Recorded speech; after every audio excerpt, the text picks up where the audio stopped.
사람들은 환율이 오를 것 같으면 달러를 삽니다. 이제 이건 투자라기보다는 거의 방어 본능에 가깝습니다. 실제로 행동하느냐 하지 않느냐의 차이만 있을 뿐이지 달러를 사는 것 자체는 이미 하나의 상식처럼 굳어졌습니다.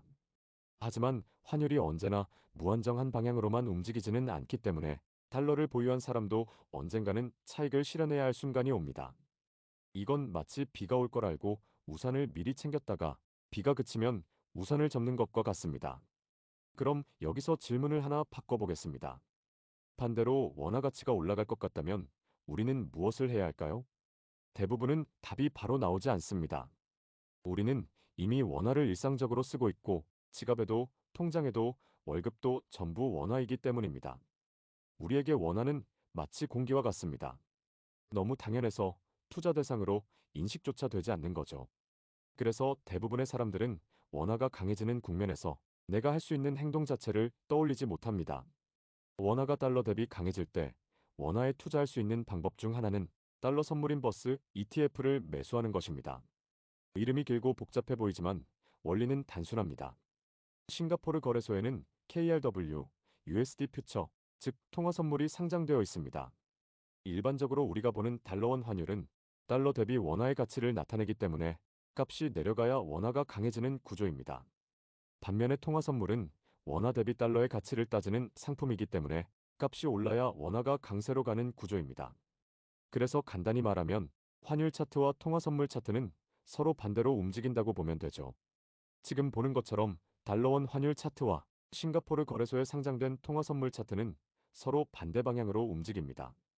오늘 이야기하는 달러 선물인 버스 ETF는 한마디로 말해 통화 선물을 매수하는 포지션과 동일한 방향성을 갖고 있습니다. 삼성자산운용의 코덱스 미국 달러 선물인 버스 차트를 보면 싱가포르 거래소의 통화 선물 차트와 거의 동일하게 움직인다는 것도 확인할 수 있습니다. 이 상품을 매입한다는 것은 원화를 달러로 바꿔놓고 환율이 오르기를 기다리는 포지션과 정확히 반대 방향에 서는 선택입니다. 그렇다면 달러 선물인 버스의 장점은 무엇일까요? 앞서 말한 통화 선물은 리스크가 매우 큽니다. 선물은 레버리지 투자이고 이 통화 선물의 레버리지는 25배 수준입니다. 통화 선물을 매수하든 매도하든 자신의 예상과 반대로 단 4%만 움직여도 투자한 원금 전액이 사라질 수 있는 구조입니다. 환율이 단기간에 4% 움직이는 일이 흔하지는 않지만 변동성이 커지는 구간에서는 실제로 발생합니다. 그래서 일반적인 개인 투자자가 원화 강세를 예상하든 원화 약세를 예상하든 이 통화 선물은 절대로 접근하지 말아야 하는 상품인 거죠. 반면에 달러 선물인 버스 ETF는 이 통화 선물의 매수 포지션을 레버리지 없이 일배로 따라가는 상품입니다. 선물과 동일한 방향성을 공유하지만 강제 청산이나 과도한 레버리지 위험은 없습니다. 연간 총 운용 보수도 약 0.45% 수준이기 때문에 선물과 달리 어느 정도 중기 투자까지 고려할 수 있는 구조입니다. 그렇다면 이 상품은 언제 활용해야 효과가 있을까요? 거시적으로 보면 미국의 통화 정책이 긴축에서 완화로 전환되고 그 기조가 일정 기간 유지될 때입니다. 또 한국 경제의 펀더멘털이 미국과 비교해 상대적으로 덜 나빠 보이는 상황도 중요한 조건입니다. 여기에 더해 차트상으로도 원화가 지나치게 저평가되었다고 판단되는 구간이 함께 겹쳐야 합니다. 이번에 정부 당국의 개입으로 환율이 급하게 내려왔을 때도 당국은 아무 자리에서나 개입을 한 것이 아닙니다. 통화 선물의 차트를 보면 주봉 기준의 RSI에서 원화가 상당히 과매도 구간에 진입해 있었고 그런 판단이 가능한 자리에서 개입이 이루어진 것입니다. 당국은 기술적으로 원화가 과매수 구간인 상태에서는 오히려 반대로 개입합니다. 원화가 달러에 대해 지나치게 강세로 가면 수출에 문제가 생기기 때문에 원화의 과매수 구간에서는 오히려 반대로 시장에 원화를 팔고 달러를 사들이면서 환율을 높이려 하죠. 이런 외환 개입은 우리나라만 하는 게 아니라 일본을 비롯한 다른 나라들도 모두 사용하는 정책 수단입니다. 중앙은행이나 외환 당국은 환율의 방향을 정하거나 예측하는 게 아니라 쏠림이 지나치다고 판단되는 순간에만 개입을 하는 것입니다.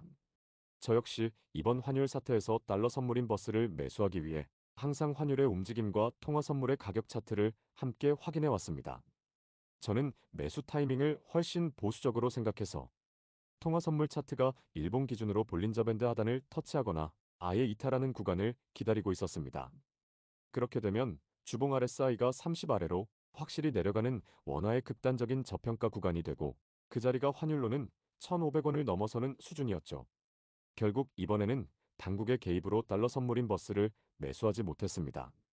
제가 생각한 타이밍이 나오지 않았기 때문입니다. 환율이 1,420원대까지 급하게 내려왔지만 다시 천천히 올라와 현재는 1,450원을 위협하고 있습니다. 이번에는 매수 기준을 조금 낮춰서 환율이 1,500원을 넘지 않더라도 1,470원이나 1,480원을 다시 터치하면 전체 계좌의 약 3% 정도만 달러 선물인 버스를 1차로 매입할 계획입니다. 다만 당국의 추가 개입으로 환율이 다시 하락 추세를 이어간다면 올해 상반기에도 매수 타이밍이 언제 올지는 알 수 없습니다.